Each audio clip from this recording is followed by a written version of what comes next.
السلام عليكم ورحمة الله وبركاته. الحمد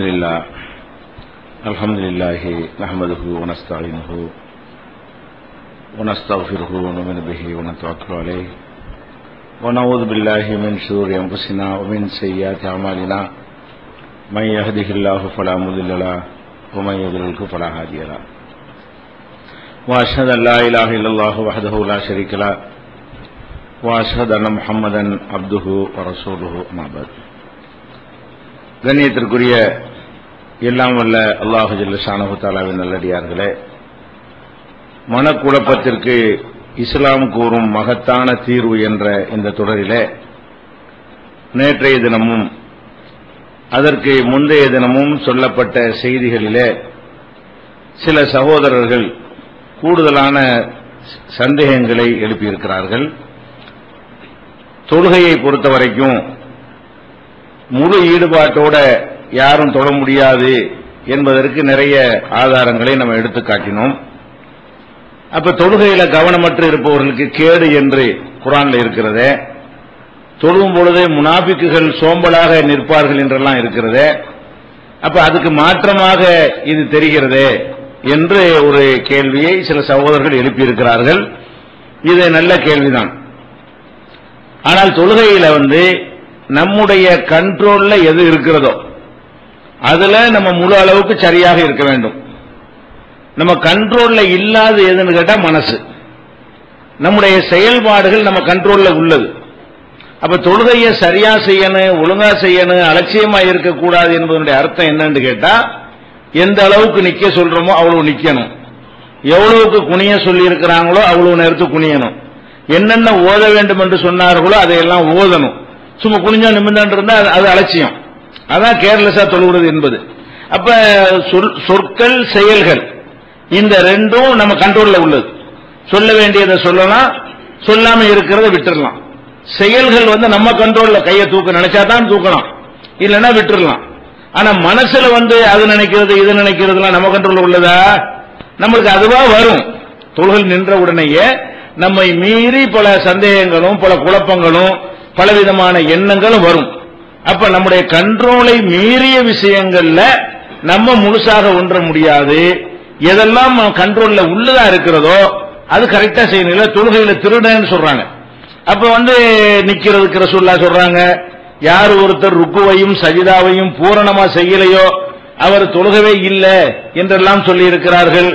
அதே மாதிரி ரசூல் ஸல்லல்லாஹு அலைஹி வஸல்லம் ஓதினார்களேயானால் நிறுத்தி நிதானமாக ஓதுவார்கள். இப்படி எல்லாம் அந்த ஒழுங்குமுறை இருக்கிறது. அந்த ஒழுங்குகளை எல்லாம் நீங்க இஷ்டத்துக்கு நடந்துடக்கூடாது. என்ன அல்லாஹ் அக்பர் சமிஅல்லாஹு இதெல்லாம் கூடாது.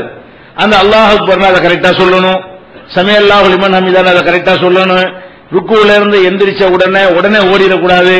ஒரு சஜிதாவுக்கும் மறு சஜிதாவுக்கும் இடையில ஓத வேண்டியதை ஓதணும். செயல்கள்லையும் ஓதுதல்லையும் ஒரு குறையும் வச்சிடக்கூடாது. அதை இஷ்டத்துக்கு செய்யலான்னு விளங்கிடக்கூடாது. எதுல நம்ம மனசு சம்பந்தப்பட்ட விஷயமா இருக்கும் பொழுது மனசை நம்ம கண்ட்ரோல்ல வைக்க இயலாது. நம்மளை மீறி வேற மாதிரி எண்ணங்கள் வறுமையானால் அதனால் நமக்கு எந்த விதமான பாதிப்பும் இல்லை என்பதுதான் அர்த்தமே தவிர, அதுக்காக நீங்க செயல்லையும் ஓதுவதிலையும் விளையாடணும்னு நினைச்சிடக்கூடாது. நம்ம இஷ்டத்துக்கு நடக்கலாம், சும்மா பேருக்கு முட்டி எந்திரிச்சு வந்துடலாம், அந்த அர்த்தம் கிடையாது. நம்ம சொன்னதெல்லாம் மனசு சம்பந்தப்பட்ட விஷயம். அதுபோக செயல்கள்ல தேவை ஏற்படும் பொழுது எந்தெந்த செயல்களை அல்லாஹ்வுடைய தூதர் செஞ்சு காட்டியிருக்கிறாங்களோ, இந்த வெப்பமா இருக்கும்போது ஒரு துணியை வச்சுக்கிறது, தரையை சமப்படுத்திக்கிறது, பாம்பு தலை கண்டு அடிக்கிறது, இதெல்லாம் செயல் சம்பந்தப்பட்டதா இருந்தாலும் இது அல்லாஹ்வுடைய ரசூல் அனுமதிச்சிட்டாங்க. இதுகளை நம்ம செஞ்சுக்கலாம். இப்படி புரிந்து கொண்டால் அந்த குழப்பம் தீர்ந்துரும். அடுத்ததாக நேற்று சொன்ன செய்தியில சில சந்தேகங்களை கேட்டாங்க. என்னன்னு கேட்டா, மனிதனுக்கு நாம் சில அநீதிகளை செய்துவிட்டால் அவனுக்கு பரிகாரம் செய்யணும், மன்னிப்பு கேட்கணும். இல்லைன்னா அந்த பொருளாதாரத்தில் மோசடி பண்ணி இருந்தால் திருப்பி கொடுத்துடணும். இந்த மாதிரியான பரிகாரம் செய்யணுங்கிறது கரெக்ட் தான். ஆனா நம்ம யாரை ஏமாத்தணுமோ அவர் செத்து போயிட்டாருன்னா இப்பதான் நினைக்கிறோம். ஆனா ஒரு ஆள் நம்ம ஏமாத்தி இருக்கிறோம், அவர் உயிரோடவே இல்லை. இப்ப அந்த ரூபாயை கொண்டு எப்படி அவர்கிட்ட கொடுக்கிறது? அப்ப அதுக்கு ஏதாவது பிராயச்சித்தம் பரிகாரம் இருக்கிறதா? அல்லது நம்ம ஏமாத்தி இருக்கிறோம், இப்ப போய் அவர்கிட்ட மன்னிப்பு கேட்கிறோம், மன்னிக்க மாட்டேங்கிறாரு, அதெல்லாம் நடக்காது, விடமாட்டேன் அப்படிங்கிறாரு, மறுமையில கேஸ் இருக்குதான் செய்யுதுங்கிறாரு. அப்ப அந்த மாதிரியான நிலைக்காக நமக்கு இது என்ன, அதுக்கு என்ன தீர்வு என்று கேட்டாங்க சில சகோதரர்கள். அதுக்கு மார்க்கத்தில் தீர்வு என்ன தீர்வு என்று கேட்டால், நம்முடைய மனிதனுக்கு செய்த அநியாயங்களுக்காக நம்முடைய அமல்களை அல்லாஹ் பறித்து கொடுப்பான் என்பதில் மாற்றுக்கிறது கிடையாது. அவனுடைய தீமைகளை நம்ம தலையில சுமத்துவான் என்பதிலையும் மாற்றுக்கிறது கிடையாது. இது மாறாது. இதை மாத்தினா அப்புறம் மனுஷனுக்கு அநியாயம் செய்வதை எல்லாரும் நியாயப்படுத்த ஆரம்பிச்சிருவாங்க. ஆனால் ஒன்னே ஒண்ணு என்னன்னு கேட்டா, நம்முடைய அமல்களை அல்லாஹ் பறித்து வேற ஒண்ணு கொடுப்பான்ற நிலையில இருக்கக்கூடியவர்கள் அமல்களை அதிகப்படுத்தணும். நம்மகிட்ட அல்லாஹ் என்ன செய்வான், நமக்கு இருக்கிற கடமையான தொழுகையெல்லாம் புரியும் கொடுத்துறாம கொஞ்சம் கூடுதலாக சுன்னத்தான நபிலான தொழுகைகளை அதிகப்படுத்தி கொண்டோமையானால் அவனுக்கு கொடுக்க வேண்டி இருக்கிறது. ஆளு செத்து போயிட்டான், இருக்கிற கடமையான தொழுகை நோம்பையில் அவனுக்கு கொடுத்துவிட்டு நம்ம நரகத்துக்கு போகக்கூடாது என்று நினைத்தோமையானால் என்ன, கண்டிப்பா அவனுக்கு நியாயம் வழங்கணும்ல. அவன் செத்து போயிட்டாங்கிற காரணத்தினால நமக்கு ஹலால் ஆயிருமா? அடுத்தவனுடைய சொத்தை நம்ம அபகரிச்சிருக்கிறோம், அடுத்தவனை அவதூறு சொல்லி புண்படுத்தி இருக்கிறோம், அவன் இறந்துட்டான், அவன் வழக்கு போடத்தானே செய்வான். திரும்பி எல்லாரையும் உயிராக்கும் பொழுது அல்லாஹ்விடத்தில் முறையிடத்தான் செய்வான். அவனுக்கு நியாயம் கொடுக்கத்தான் வேண்டும், அவனுக்கு தான் நியாயம் வழங்கணும். அப்ப நான் எனக்கு திருந்தி போய் கொடுக்க போனேன், அவர் செத்துட்டார், நான் என்ன செய்வேன்னு கேட்க இயலாது. நீ செஞ்சதே தப்பு, தப்புக்காக வேண்டிதானே பிராயச்சித்தம் செய்ய போன. அதனால என்ன பண்ணணும்னு கேட்டா, மார்க்கத்தில் இதுக்கு குறுக்கு வழியெல்லாம் கிடையாது, அமல்கள் அதிகப்படுத்திக்கணும். அதுலயும் மார்க்கத்தில் நிறைய சின்ன சின்ன அமல்கள்லாம் சொல்லி தந்திருக்கிறாங்க. பெரிய பெரிய நன்மை தரக்கூடிய, மூட்டை மூட்டையாக நன்மைகளை சுமக்கக்கூடிய சின்ன சின்ன அமல்கள் நிறைய மார்க்கத்தில் இருக்கிறது. அந்த மாதிரியான விஷயங்களை நம்ம அதிகமா செஞ்சோமையானால் நம்முடைய கடமையான வணக்கங்கள்லாம் நமக்கு சேர்ந்துரும். நம்ம எக்ஸ்ட்ராவா கூடுதலாக செய்திருக்கிற இந்த வணக்கங்களுடைய நன்மை அவனுடைய கடனுக்காக அல்லாஹ் நம்மிடமிருந்து பறித்து கொடுப்பானேயானால் நம்மளை பாதிக்காது. பறிச்சு கொடுக்கத்தான் செய்வான், அதுல எந்த ஒரு மாற்றமும் கிடையாது. அப்ப அந்த மாதிரி நம்ம ஒரு தப்பு செஞ்சிட்டோம்னா அதுக்குரிய பிராயச்சித்தம் கஷ்டமா தானே இருக்கும். நம்ம செஞ்சது தப்பு, அடுத்தவனுடைய சொத்தை அபகரிச்சது தப்பு, அடுத்தவன் மேல பழி சுமத்துனது தப்பு. இந்த தப்பை நம்ம செஞ்சு இருக்கும் பொழுது அதுக்காக கொஞ்சம் மெனக்கட்டு என்ன செய்யணும், கூடுதலாக மற்றவர்களை விட கொஞ்சம் அதிகமான அமல்களை செய்து கொண்டோமையானால் அதுதான் அதுக்கு பரிகாரமே தவிர, செத்து போனால் உனக்கு மன்னிப்புன்னு சொல்வதற்கு அல்லாஹ் தயாரா இல்ல. அவன் விஷயத்தை தான் அவன் மன்னிப்பானே தவிர, அடியான்கள் விஷயத்தில் அல்லாஹ் என்ன செய்ய மாட்டான். அவன் உரிமையை அவன் எடுத்துக்கொள்ள தகுதி இருக்கு, உரிமை இருக்கிறது, எடுத்துக்கொள்ள மாட்டான். அந்த அடியானுக்கு உள்ளது பதில் சொல்லு என்று அல்லாஹ் என்ன செய்வான், கண்டிப்பா கேட்கத்தான் செய்வான். அதுபோக அல்லாஹ் மார்க் அல்லாஹ் தானே போடுறான், மார்க் அல்லாஹ் தான் போடுறான். நம்முடைய ஒவ்வொரு அமல்களுக்கு இந்த தொழுகைக்கு எவ்வளவு மார்க்கு, இந்த நோம்புக்கு எவ்வளவு மார்க்கு என்ன, அல்லாஹ் ஒண்ணுக்கு ஒண்ணு கொடுக்கிறது இல்ல. ஆட்களை பொறுத்து அவங்களுடைய எண்ணங்களை பொறுத்து 700 வரைக்கும் அதிகமாக்குறான் அல்லாஹ். இல்ல சபேமேத்தல் 700 மடங்கு வரைக்கும் ஒரு தொழுகை தொழுவோம், அதுக்கு 700 தொழுகையுடைய கணக்கு அல்லாஹ் போடுவான். எதை வச்சு, நம்முடைய எண்ணங்களுடைய ஓர்மையை வைத்து, நம்முடைய தூய இஹ்லாஸான எண்ணத்தில் மனுஷனுக்காக செய்யாம எந்த அளவுக்கு இறையச்சத்தோடு இருக்கிறோம் அதுக்கு தகுந்தவாறு மார்க்குகளை அல்லாஹ் போடக்கூடியவனா இருக்கிறான். அப்ப அல்லாஹ்விடத்தில் முறையிட வேண்டும். யா அல்லாஹ், நான் கடனாளி கொடுக்க வேண்டி இருக்கிறது, என்னுடைய கடமையானதிலிருந்து புடிங்கி கொடுத்து விடாம நீ உபரியாக எனக்கு தந்து அதிலிருந்து அவருக்கு அந்த மார்க்க அவருடைய சுமையை தீர்க்கிற மாதிரி நீ அருள் செய்ய என்று என்ன செய்யலாம், அல்லாஹ்விடத்தில் கேட்கலாம். அப்படி கேட்கிற காரணத்தினால அல்லாஹ் என்ன செய்வான், பாத்தீங்களா எவ்வளவு பயப்படுறான், இறைவனுக்கு எவ்வளவு அஞ்சுகிறான், நரகத்துக்கு போகக்கூடாது என்பதற்காக என்னை விட்டா அவருக்கு எது இல்லைன்னு எவ்வளவு முறையிடுறான் அப்படின்னு அல்லாஹ் எடுத்துக்கொள்ளக்கூடிய அளவு. அதனால 700 நாடியவர்களுக்கு வல்லாஹு யுலாயிஃபு லிமன் யஷா, அல்லாஹ் நாடியவர்களுக்கு பன்மடங்கா தருவான் கூலிய. அப்ப ஒரு மாச தொழுகைய நம்ம தொழுதிருந்தோம் என்று சொன்னால் அதை 700 மாசமாக்குனா போயிட்டு போய் 699 போயிட்டு போத ஒண்ணு மிஞ்சும்ல. ஒரு மாச தொழுகை எல்லாம் எப்படி கணக்கு போட்டுருவான் சில ஆட்களுக்கு, 700 மாசம் 700 மடங்குடாதான். 700 மடங்கு தொழுகையை தந்துட்டான்னு சொன்னா அதுக்குரிய நன்மையை தந்துவிட்டு அது எதுக்கு எப்ப தருவான், நல்ல எண்ணங்களுக்கு தகுந்தவாறு தருவான்.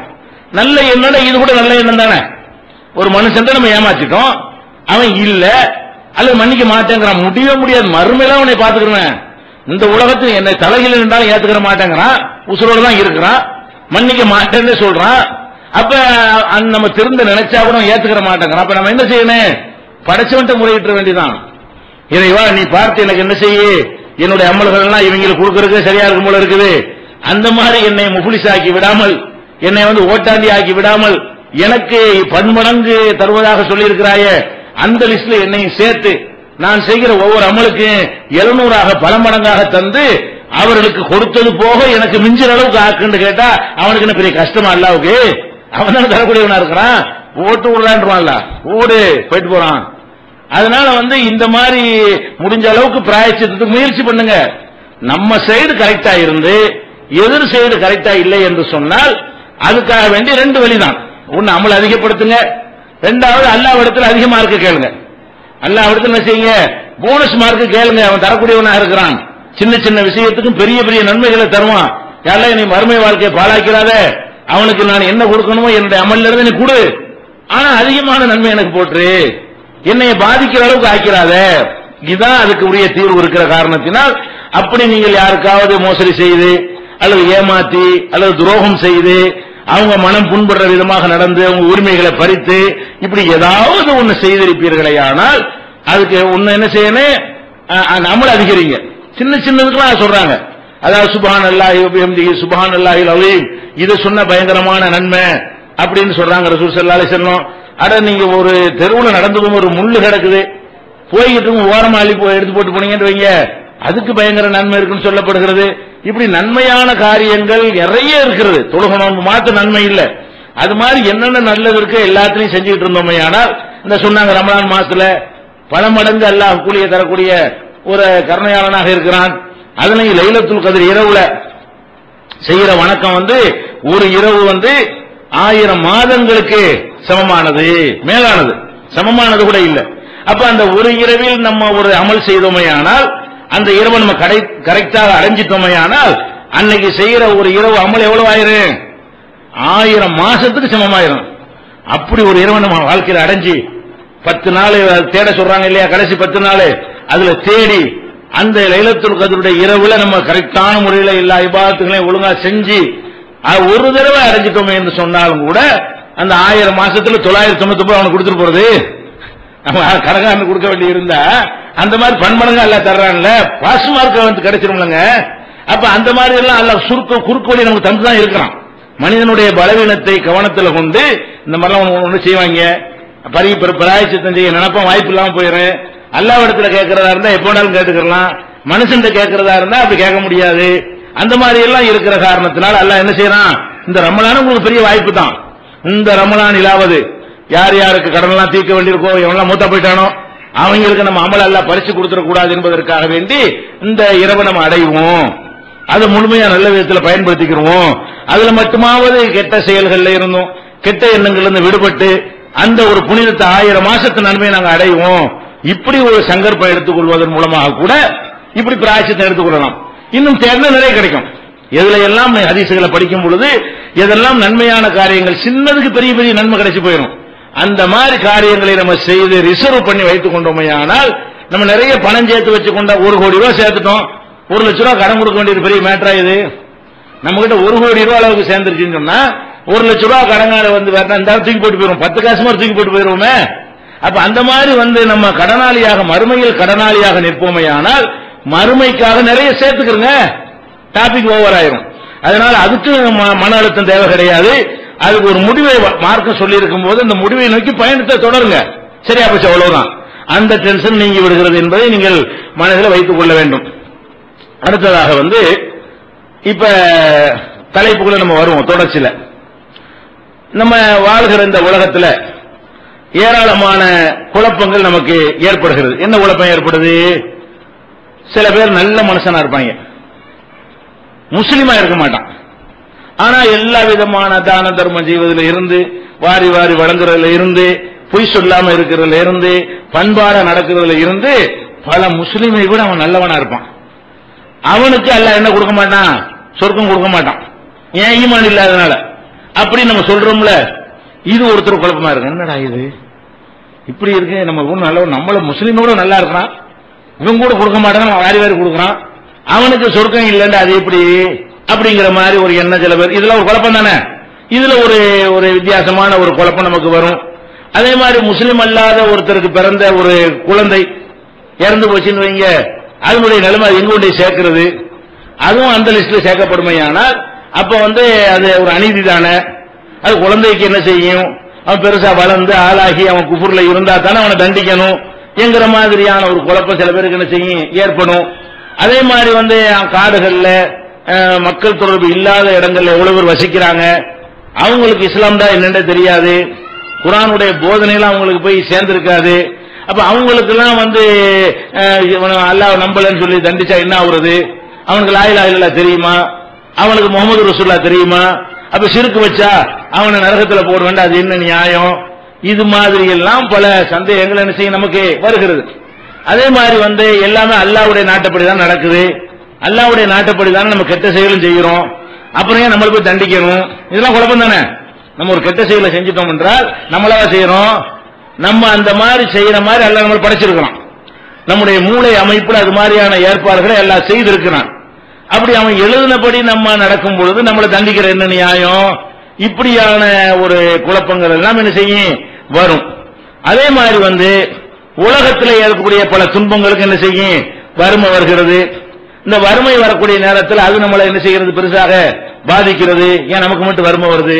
அவன்லாம் நல்லா இருக்கிறானே, இவன்லாம் நல்லா இருக்கிறானே, நமக்கு தெரிஞ்சு நம்மள்ட்ட வேலைக்கு சம்பளத்துக்கு இருந்தவன் இன்னைக்கு பெரிய முதலாளியா போயிட்டானே, இப்படியான ஒரு குழப்பம் நமக்கு வரும். நோய்ங்கிற ஒரு குழப்பம் வரும், நமக்கு மட்டும் அந்த நோய் வருது, இது நோய் கொடுக்காம ஆரோக்கியமா வச்சிருக்கலாமே. இப்படியாக ஒவ்வொரு குழப்பத்திற்கும் தனித்தனியான தீர்வுகளும் மார்க்கத்தில் இருக்கிறது. வறுமைண்டா அதை எப்படி எதிர்கொள்ளணும், நோயின்றா அதை எப்படி எதிர்கொள்ளணும், குடும்பத்தில் உறுப்பினர்கள் இறந்து விட்டால் அதை எப்படி நம்ம ஃபேஸ் பண்ணி கொள்ளணும், பதவி போய்விட்டால் எப்படி அதை ஃபேஸ் பண்ணணும், அது மாதிரியாக ஒரு குழந்தை இறந்து விட்டால் அதை எப்படி ஃபேஸ் பண்ணணும், குழந்தை கிடைக்கலன்னு சொன்னா அதை எப்படி ஃபேஸ் பண்ணணும் என்று ஒவ்வொன்றுக்கும் தனித்தனியாக தீர்வுகள் மார்க்கத்தில் சொல்லப்பட்டு இருக்கிறது. அதை தனித்தனியா பிரிச்சு நம்ம இறுதியாக நம்ம சொல்லுவோம். ஆனால் அனைத்துக்குமே பொதுவான சில தீர்வுகள் இருக்கிறது.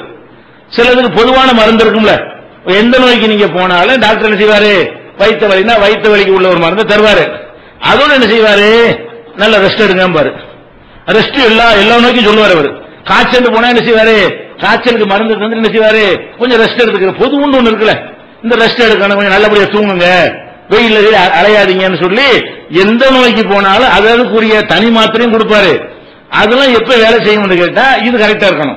நீ பாட்டுக்கு மாத்திரையை போட்டு போய் தண்ணியில மூழ்கி கிடந்தா ஜுரம்னு போற, அவர் மாத்திரையை தர்றாரு, நீ பாட்டுக்கு ஐஸ் தண்ணி எடுத்து குடிச்சீங்கன்னா, நீ பாட்டுக்கு வெயில் அலைஞ்சிட்டு இருந்தேன்னா அப்புறம் அது போகாது தானே.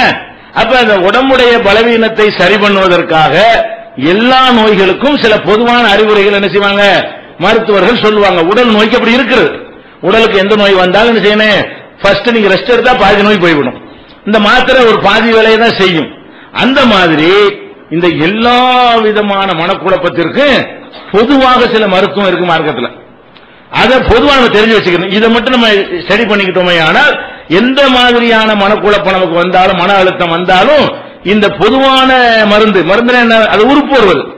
மனக்குழப்பத்துடைய மருந்து டானிக்கு மாத்திரை கிடையாது, அதுக்கு தான் மாத்திரை கொடுக்க முடியும், உடலுக்கு தான் அது கொடுக்க முடியும். மனக்குழப்பத்துக்கு மருந்து என்னன்னா சிந்தனை, சில கருத்துக்கள் தான்.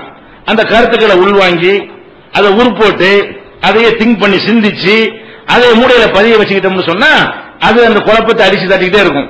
அந்த கிருமியை தட்டுற மாதிரி என்ன செய்யும், இது ஒழிச்சுக்கிட்டே இருக்கும். அந்த மாதிரி பொதுவான சில வழிகாட்டுதல் இஸ்லாம் சொல்கிறது.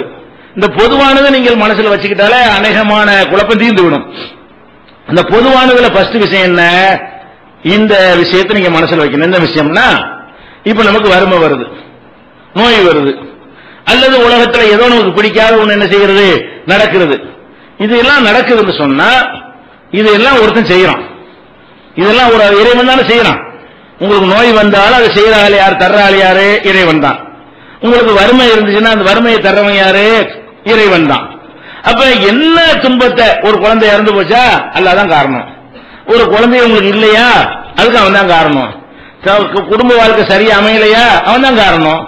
அப்ப என்னென்ன பிரச்சனைகள் நமக்கு ஏற்படுகிறதோ அது அனைத்தையுமே ஒருத்தன் தீர்மானித்துக் கொண்டிருக்கிறான்.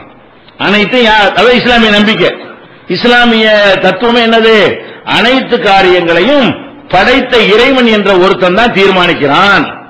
இதை நீங்க மனசுல வைத்துக் கொள்ள வேண்டும். இது நமக்கு தெரிஞ்ச விஷயம் தான். இறைவன் செய்யறான், இறைவன் செய்யறான்றதோடு சேர்த்து இன்னொரு 4 விஷயத்தை இணைத்து நீங்கள் புரிந்து கொள்ள வேண்டும். என்ன புரிந்து கொள்ளணும்னா, இந்த நமக்கு நோயை தந்திருக்கான் இல்லையா, இவன் சாதாரண ஆள் கிடையாது. இவனுக்கு எல்லா விதமான ஆற்றலும் உள்ள ஒருத்தன். அப்ப அல்லாஹ்ங்கிற நமக்கு யார் நோயை தந்திருக்கிறானோ, யார் வறுமையை தந்திருக்கிறானோ, அவனுக்கு முடியாது ஏதாவது இருக்குதா? கிடையாது. அப்ப எந்த காரியத்தையும் செய்யக்கூடிய வல்லமை பொருந்தியவன் இதை நமக்கு தீர்மானித்திருக்கிறான். இதை ஃபர்ஸ்ட் விளங்கிக்கிறங்க.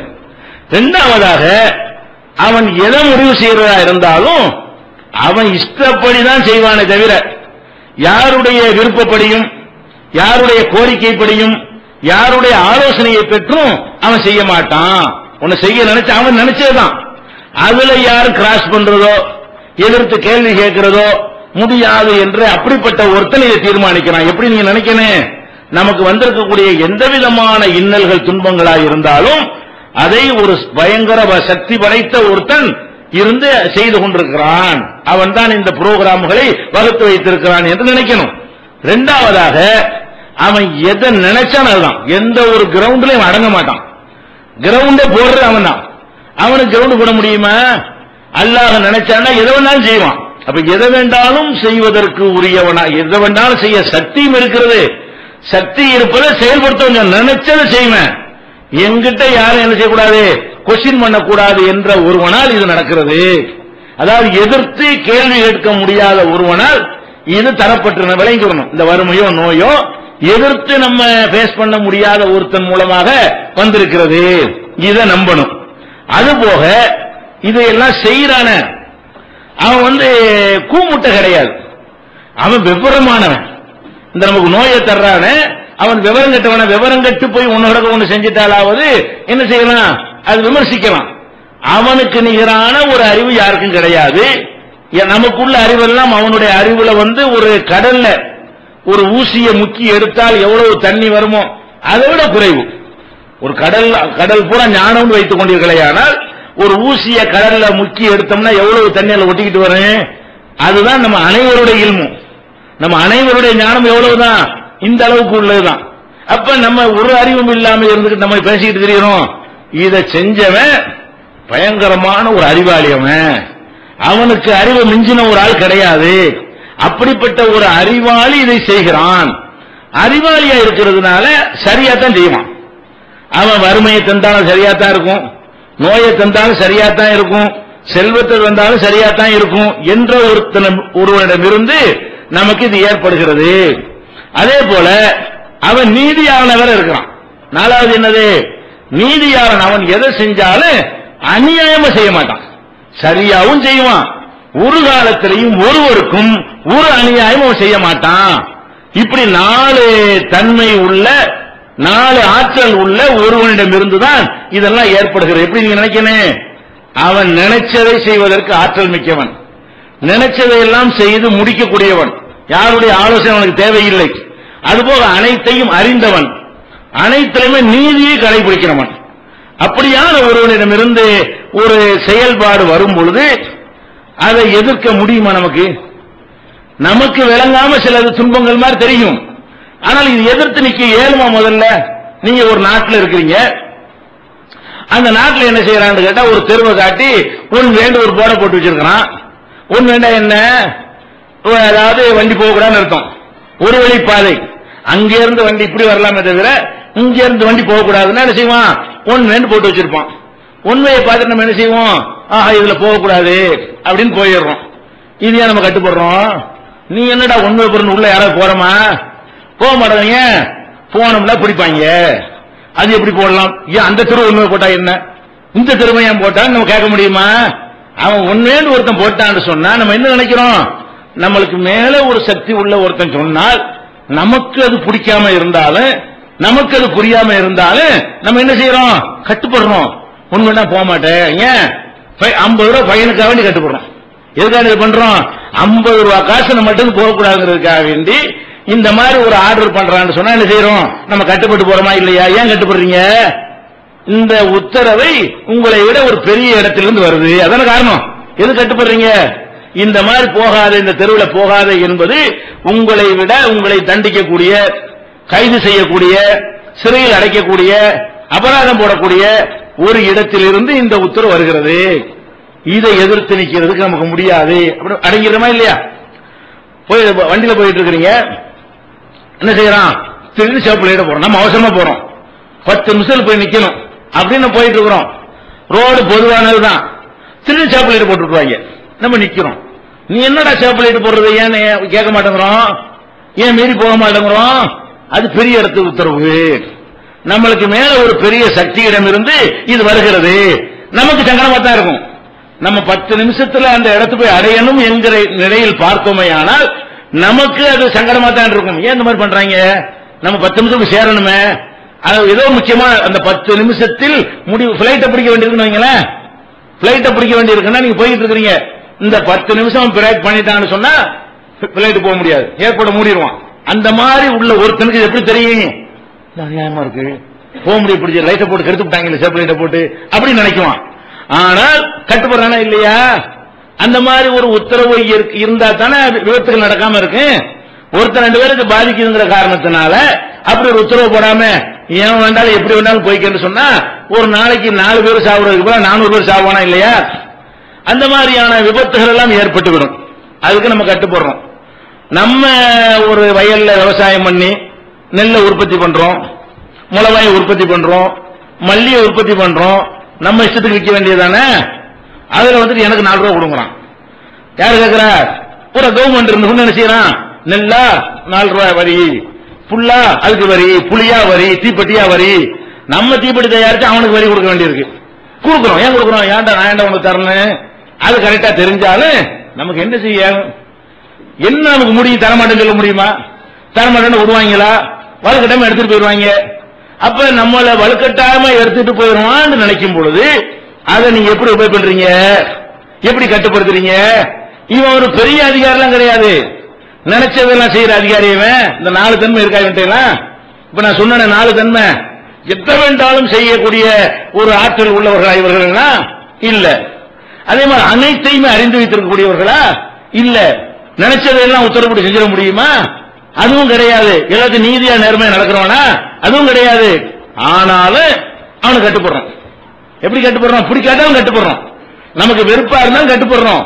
அப்ப எத்தனை விஷயங்கள்ல வந்துகிட்டு அவன் ஒரு ரூலை போடுறான். அனைத்துலையும் ஒரு காசை கொடுத்து வீடு வாங்குறீங்க. நீங்க கஷ்டப்பட்டு சம்பாதிச்ச ஒரு வீடு, அது உங்களுடையது என்று 2 பேரும் எழுதிக்கிற வேண்டியது. நான் விற்கிறேன், நீங்க வாங்குறீங்க, நான் எழுதி தந்தா நீங்க சொந்தமாயிருந்து. இவன் குறுக்க வந்துட்டு உனக்கு சொந்தம் இல்லைங்கிறான்.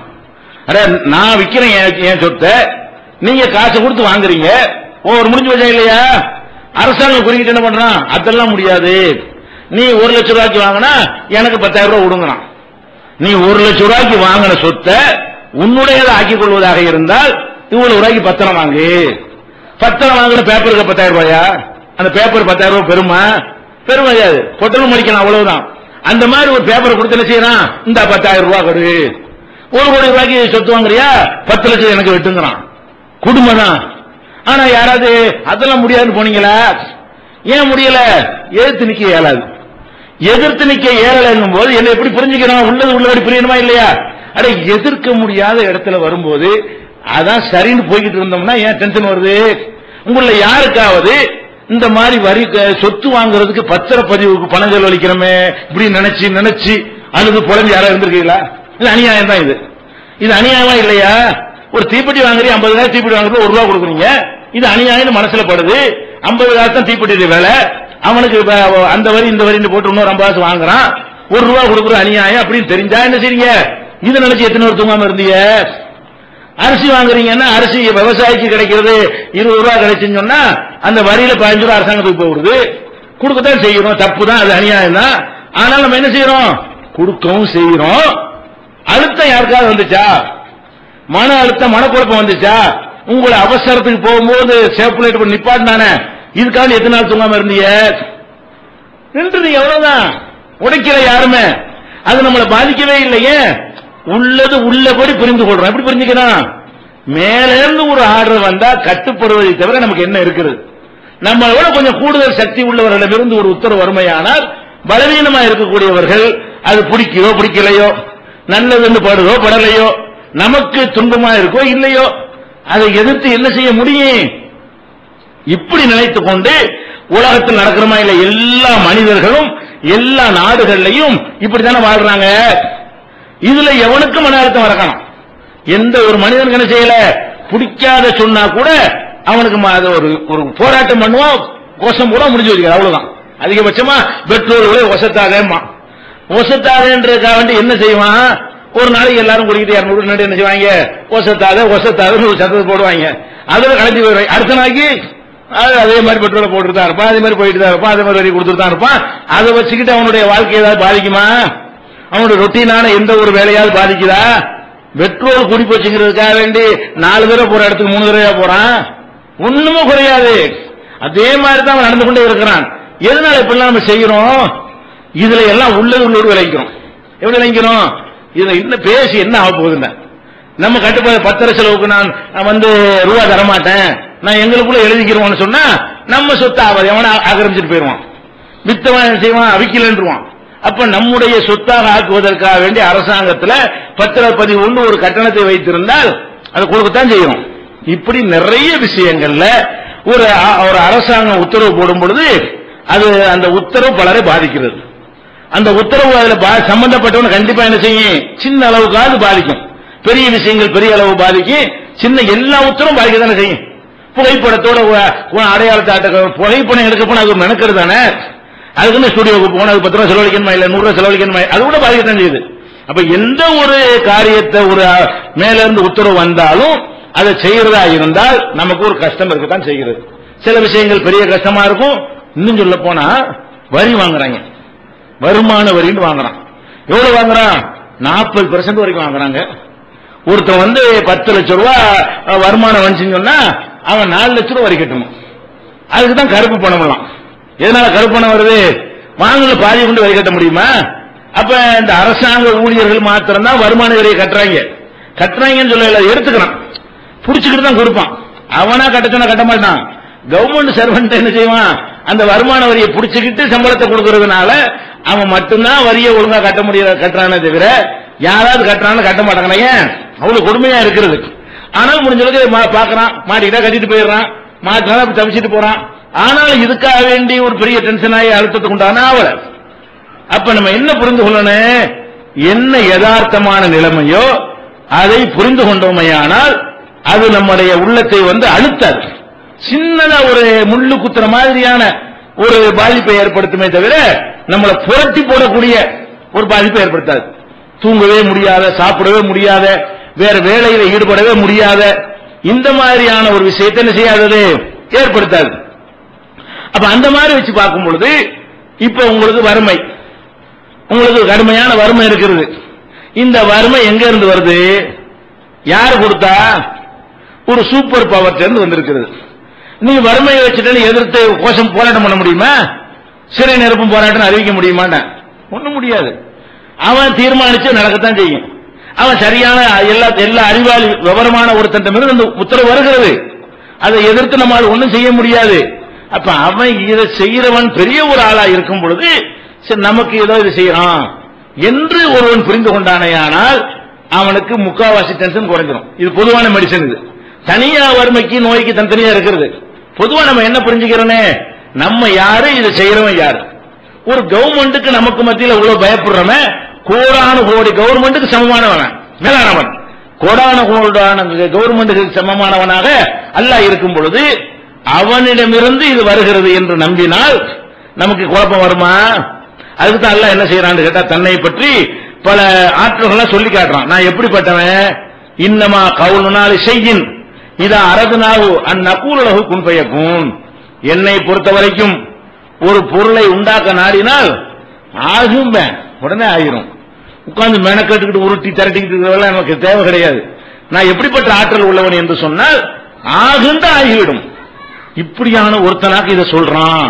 நமக்கு நோயை தந்திருக்கிறானே, அவன் சாதாரண ஆள் கிடையாது.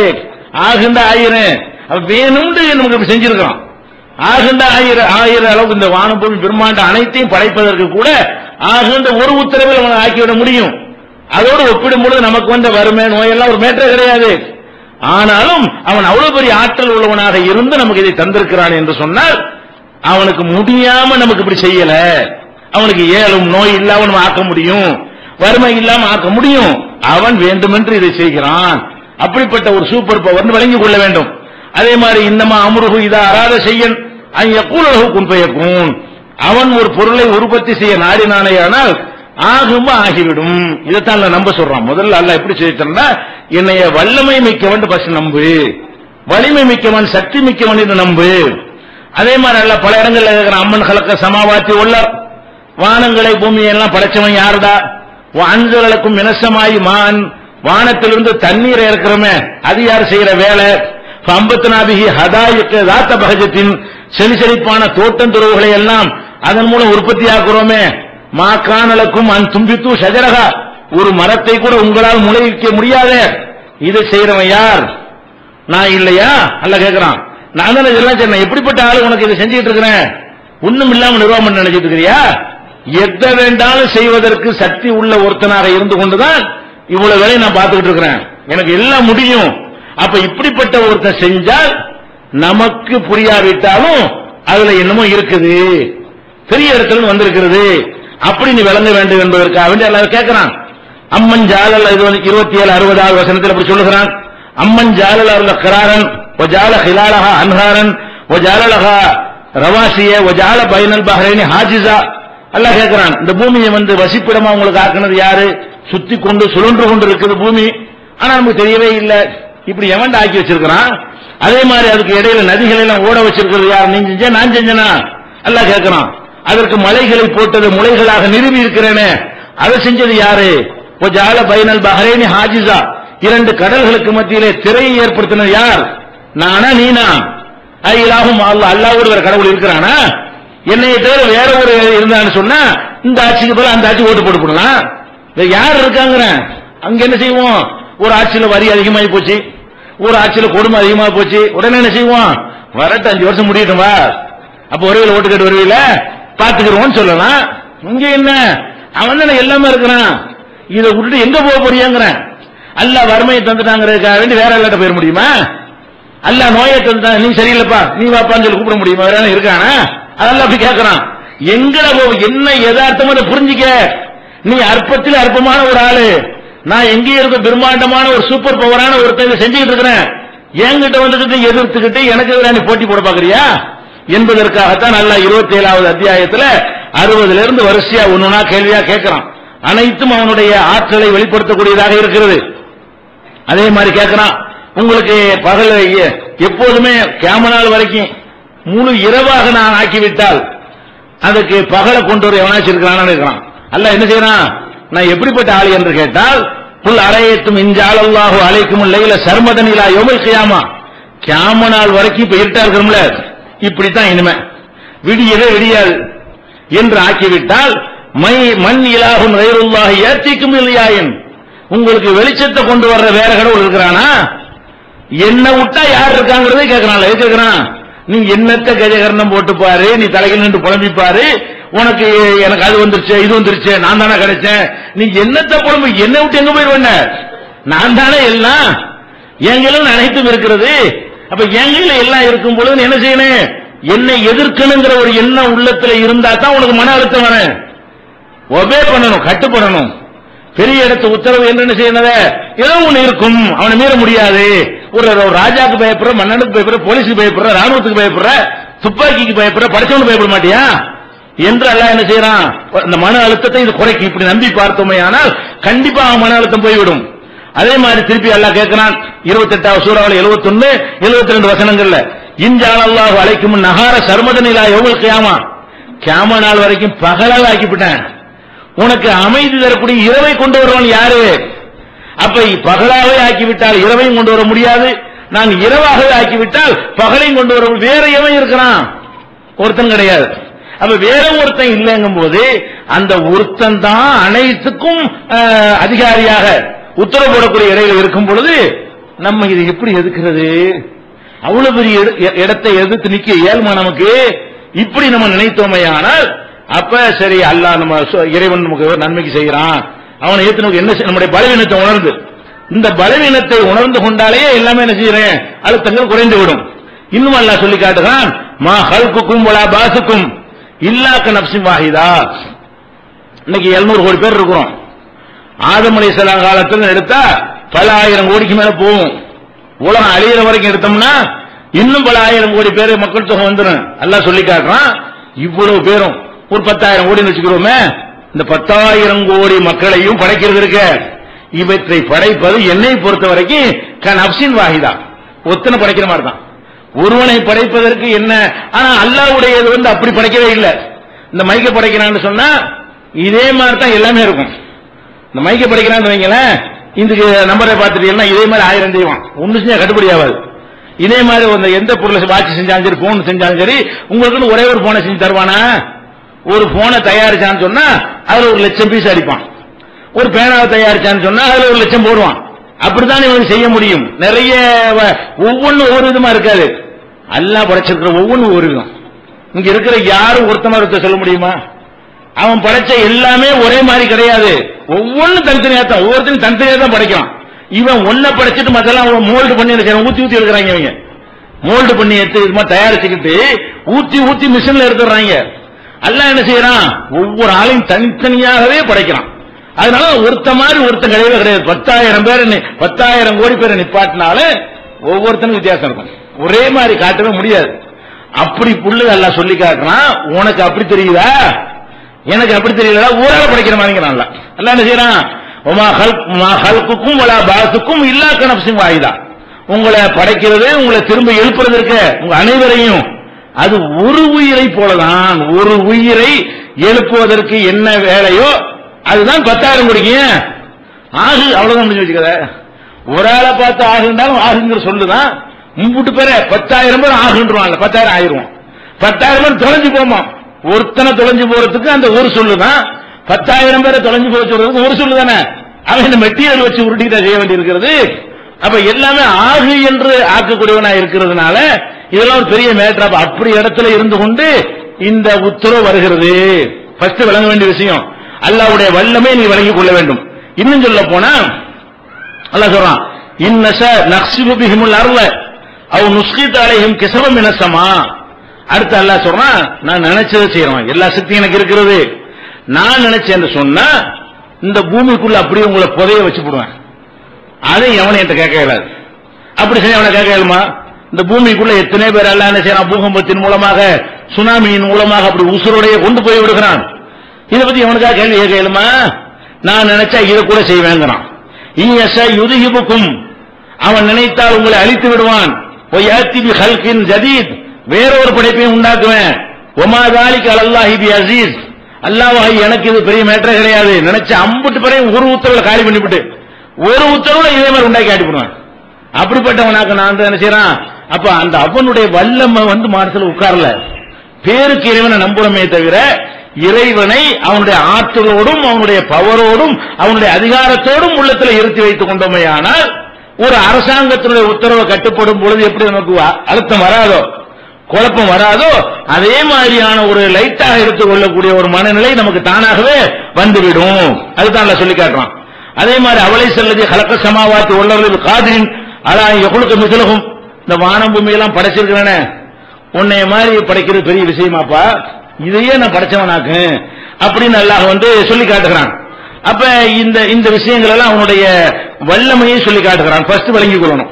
குர்ஆன் முழுவதும் எடுத்து பாத்தீங்கன்னா அல்லாஹ் நான் எப்படிப்பட்டவன், என்னுடைய பவர் என்ன என்பதை சொல்வதற்கு தான் அதிகமான வசனங்களை அவன் யூஸ் பண்ணுகிறான்.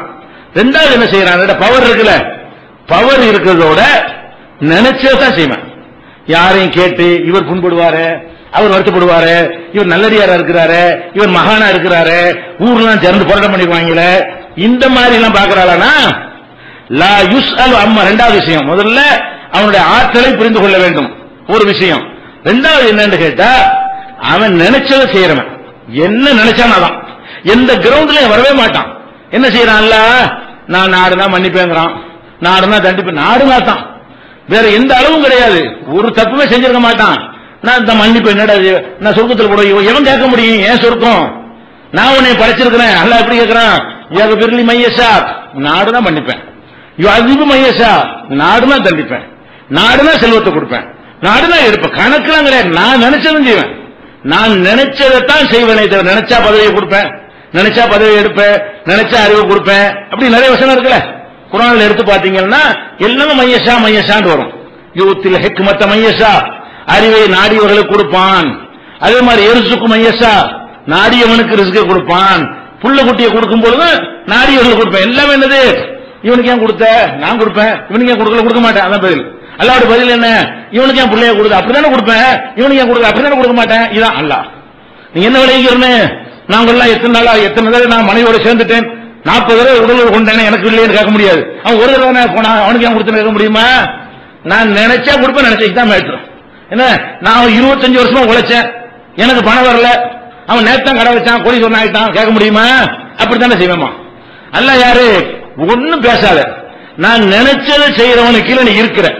இதை விட்டு எங்கேயும் போய் ஆட்சி மாற்றம் செய்ய முடியாது, வேற பூமிக்கு போயிட முடியாது, வேற எங்க எடுத்தாலும் போயிட முடியாது, இங்கதான் கிடந்து ஆகணும். அப்ப என்ன விளைக்கிறேன், எல்லாம் நினைச்சது. எத்த பேசினாலும் நீங்க குர்ஆனை எடுத்து பாருங்க, லிமையசா லிமையசான்னு வரும். ஓதிட்டு என்ன செய்யும், அதிபு மையசா, எகபீர் மையசா, யூத்தில் ஹிக்மத்த மையசா, தூத்தில் முழுக்க மந்தசா. எல்லாமே என்னன்னு கேட்டா, நான் நினைத்ததைத்தான் செய்வேன்.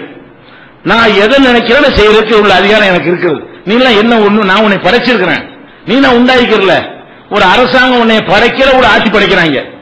கவர்மெண்ட் அவங்களை எல்லாம் படைச்சான், இந்த உத்தரவு போடுறான் அவனை உங்களை எல்லாம் படைச்சான், அவனை ரிஸ்க் தர்றான், சோறு படி அளக்குறான். நீங்க உழைச்சு நீங்க சம்பாதிக்கிறீங்க, ஆனா அவன் உத்தரவு போடுறான், கட்டுப்படுறீங்க. படைச்சவனுக்கு எவ்வளவு ரைட் இருக்கும், படைச்சவனுக்கு எவ்வளவு உரிமை இருக்கு. இவ்வளவு செஞ்சிருக்கிறேன்னு எல்லாம் என்ன செய்யறான், கேட்கிறான். நினைச்சதை செய்வேன். நேர்வழி கூட நினைச்ச நேர்வழி போனான். ரசூலுல்லாஹ்வுடைய பெரிய பாப்பாக்கு நேர்வழி கொடுக்கல, வருத்தப்படுறாங்க. பேசாத, நான் நினைச்சா கொடுப்பேன், இல்லாட்டி கொடுக்க மாட்டேன். ரசூலுல்லாஹ்வுக்கு என்னது, எங்க பெரிய பாப்பா நேர்வழிக்கு வரலையே, வாய மூடு. நான் நினைச்சோடு கொடுப்பேன், நினைச்சோடு கொடுக்க மாட்டேன். அப்ப இதெல்லாம் ஏன் நேர்வழிக்கு வர்றதுல கூட நான் நினைச்சதை செய்வேன் அப்படிங்கிறான். அதுதான் அல்லாஹ் கேட்கிறான், லா யுஸ்அலு அம்மா யஃபல், அவன் செய்வதை பற்றி வாயை திறக்க கூடாது. அல்லாஹ் என்ன சொல்றான் குர்ஆன்ல 22வது அத்தியாயத்தில் 23வது வசனம் சொல்றான், லா யுஸ்அலு அம்மா யஃபலு, அவன் செய்வதை பற்றி கேட்கவே கூடாது.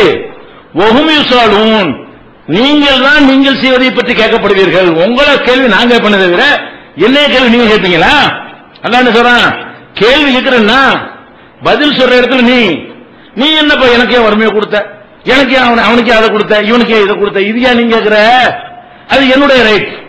அப்ப ஃபர்ஸ்ட் சூப்பர் பவராகவும் இருக்கிறான், ஆற்றல் எதை வேண்டாலும் இது மாதிரி நினைச்சது செய்யறவங்க இருக்கானே, நினைச்சது செய்யணும். பலவீனமா இருந்தான்னு வைங்க, போட்டு வீசி தள்ளிட்டு போயிடலாம். நான் நினைச்சது செய்வேமா, ஒரு தட்டை விழுந்துட்டான்னு வைங்க, இவன் எப்படி இருக்கிறான், எதை வேண்டாலும் செய்வேங்கிற இடத்துல இருக்கிறான். அவ்வளவு சக்தி இருக்கு, ஆகுண்டல் ஆக்கி போடுவான். அவன் நினைச்சது செய்வோம், உங்களால என்ன செய்ய முடியும், அவன் செய்யறான். அப்ப இதை வந்து ஆழமா பதிய வச்சுக்கிறணும்.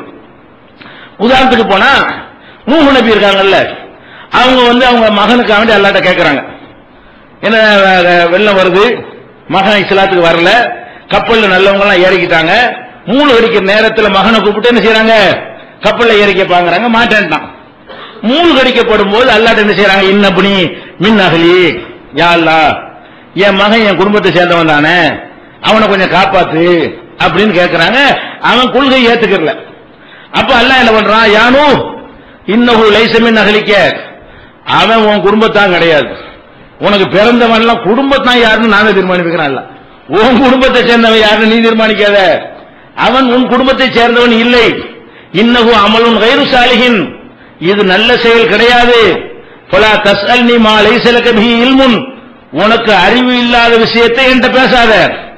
நான் அழிக்கிறேன்னு பேசாம பார்த்துட்டு இருக்கணும். பெத்த பிள்ளைய அழிச்சாலும் பார்த்துக்கிட்டு இருக்கணுமே தவிர எப்படி எல்லாம் கேட்டக்கூடாது. அல்லாஹ் என்ன சொல்றான், நினைச்சது செய்யறது எப்படி காட்டுறான்னு சொன்னா, 950 வருஷம் பாடுபட்டு இருக்காரு இந்த மனுஷன், கொஞ்ச நாள் இல்ல, 950 வருஷம் அல்லாஹ்வுக்காக பாடுபட்டு இருக்கிறாரு. அல்லாஹ் என் புள்ளைங்கிறாரு, தொலைச்சு போடும், வாய மூடும். அதான் அர்த்தத்துக்கு பேசாத, சொல்றது கட்டுப்பட்டு போயிட்டு இருக்கணும். அந்த மாதிரியான ஒருவனுக்கு கீழே தான் இந்த உலகம் இயங்குகிறது. நீங்கள் விரும்பினாலும் அவன் தான் அல்லாஹ், நீங்கள் விரும்பாட்டாலும் அவன் தான் அல்லாஹ், நீங்கள் ஏற்றுக்கொண்டாலும் அவன் தான் இதை நிர்வகிக்கிறான், ஏற்றுக்கொள்ள மறுத்தான் அவன் தான். இதை வந்து யாராலும் மீற முடியாது. அப்படிப்பட்ட ஒரு இடத்தில் இருந்து வருகிறது என்று புரிந்து கொள்வதற்கு தான் நூஹ் நபிக்கு அல்லாஹ் சொல்றான், ஃபலா தஸ்அல்னி மா லைஸ லக பிஹி இல்முன், உனக்கு அறிவு இல்லாத விஷயத்தை பற்றி என்கிட்ட பேசாதே. இன்னி அயலுக அன் தக்கூன மினல் ஜாஹிலீன், மூடர்களில் ஒருவராக நீ ஆகக்கூடாது என்று உனக்கு அறிவுரை சொல்றேன். மூடர் கூட்டத்துல சேர்ந்துடாத, என்னை ஏத்து கேள்வி கேட்டா மூட அப்படின்ற அளவுக்கு நூஹ் நபிய அல்லாஹ் கண்டிக்கிறான். ஈசா நபிய கடவுள் மாதிரி ஒரு சாரார் நினைக்கும் பொழுது அல்லாஹ் அப்படி நினைப்பதற்கு உடைய விஷயங்கள் எல்லாம் ஆற்றலாம் அவர் கொடுத்தான். தந்தை எல்லாம் பிறக்க வச்சான், இறந்தவரை உயிர்ப்பிக்க செஞ்சான், நோயாளி குணமாக்க வச்சான். இதெல்லாம் வச்சுக்கிட்டு தான் கடவுள் பிள்ளைன்ட்டாங்க. அதுக்கெல்லாம் என்ன கேட்கிறான்? அப்படி சொல்லுவீங்களோ?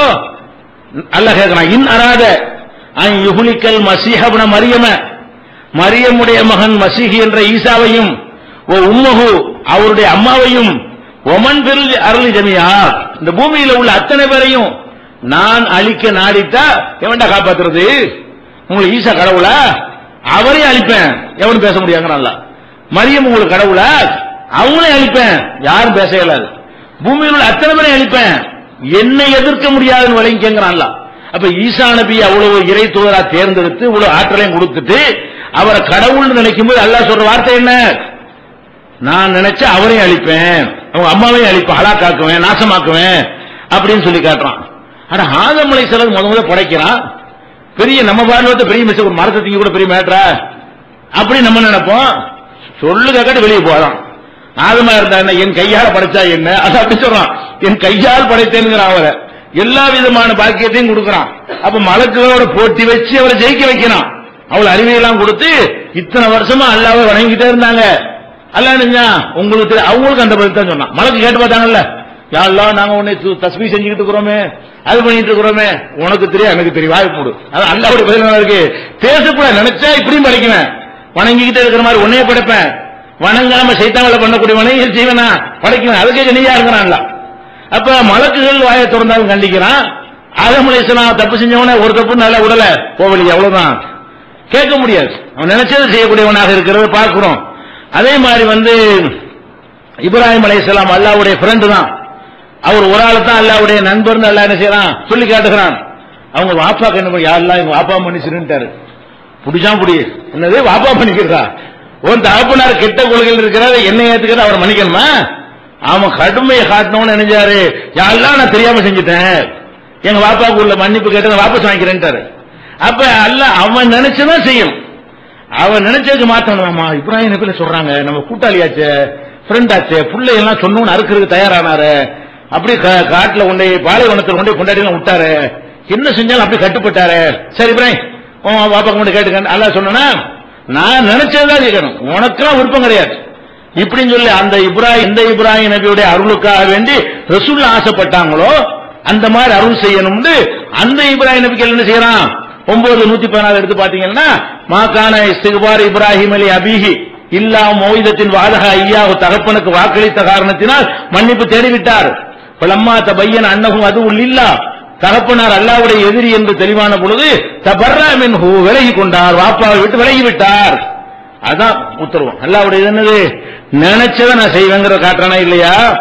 யூனுஸ் நபி அவர் மார்க்கத்தை போதிக்கிறார், மக்கள் ஏத்துக்கிறல, கொஞ்சம் பேர் ஏத்துக்கிட்டாங்க, அதிகமான பேர் ஏத்துக்கிறல. அல்லாஹ் அழிக்கிறேன்னு சொல்லிட்டான், ஊரை விட்டு வெளியே போ, எல்லாத்தையும் காலி பண்ணிடுவோன்ட்டான். பேசாம போயிட வேண்டியதானே. போயிட்டு திரும்பி வந்து பாக்குறாரு, எல்லாம் ஜெயிச்சேந்து ஊரே சந்தோஷமா இருக்கு. என்னன்னு கேட்டா, அவர் போன பிற ஊர்ல ஒண்ணு கூடி யூனுஸ் சொல்ல கேட்காம போயிட்டோம், இப்ப கரெக்டா தான் சொல்லி இருக்கிறாரு, நம்ம அல்லாஹ்ட்ட மன்னிப்பு கேட்போன்ற உடனே வர இருந்த அதாபு விலகிருச்சு. யூனுஸ் நபி என்ன நினைச்சிட்டு வர்றாங்க, எல்லாம் காலியா இருப்பாங்க, பணத்தை போய் அடக்கலாம்னு சொல்லிட்டு வர்றாரு. அவரு இங்க வந்து அவரை ஜெயஜன் இருக்கு. இப்ப அவர் என்ன செய்யணும், அல்லாஹ் நீ படைச்சவன், நாங்கெல்லாம் அடிமை, அப்படித்தானே சொல்லியிருக்கணும். அவர் என்ன செய்யறாரு, என்கிட்ட ஒண்ணு சொல்லிவிட்டு நீ மீறியா அப்படி சொல்றாரு. அல்லாஹ் அப்படி அந்த வார்த்தையை போடுறான். இதுவும் முகாலிபன், இந்த மீன் வயிற்றில் இருந்தாரே அவர் கோபித்துக் கொண்டு போகிறார். அல்ல நக்திர் அழகி, நமக்கு அவர் மீது சக்தி இல்லை என்று நினைத்து விட்டார். நான் என்ன பண்ண, உடனே கடலுக்குள்ள தள்ளி மீன் வயிற்றுல வச்சு பனாதாபில் துலுமாத்தி அல்லா இலாஹ இல்லா அன்த சுப்ஹானக இன்னீ குன்து மினல் ஸாலிமீன், பல இருள்களுக்கு உள்ள கொண்டை திணிச்சு லா இலாஹ இல்லா அன்த சுப்ஹானக இன்னீ குன்து மினல் ஸாலிமீன் சொல்ல வச்சுட்டேன். எதனால சொன்னேன், அவர் எதை நான் நினைச்சதை செய்வேங்கிறது அதை புரிஞ்சுக்கல. அவர் நான் உன்னை செஞ்ச பிறகு அதை எதிர்த்து நிக்கின்ற ஒரு கேள்வி கேட்டார்ல, கோவிச்சுட்டு எங்க போவாருங்கிறேன். யூனுஸ் நபி கோவிச்சுக்கிட்டு வேற பொங்கி போயிருவாரா, வேற வானத்துக்கு போயிருவாரா, வேற காத்து சுவாசிக்கிறதுக்கு ஏதாவது இன்னொரு உலகத்தை ஏன்னா படைச்சு வச்சிருக்கிறானா, யாரோட கோவிச்சுட்டு எங்க போற?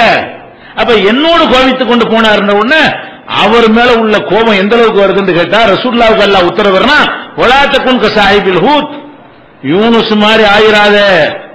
அவர் நான் ஒரு முடிவு எடுத்திருக்க, அதுல குறை கண்டுட்டு வெளியே போனாரு. அந்த மாதிரி நீ ஆகாதன்ற ரசூலுல்லாஹ் என்ன செய்யறாங்க கட்டளை எடுக்கிறாங்க. அப்ப நம்ம என்ன விளங்கனே, நமக்கு என்ன துன்பங்கள் வந்தாலும் அதுக்கு பொதுவான தீர்வாக இஸ்லாம் சிலதை சொல்கிறது.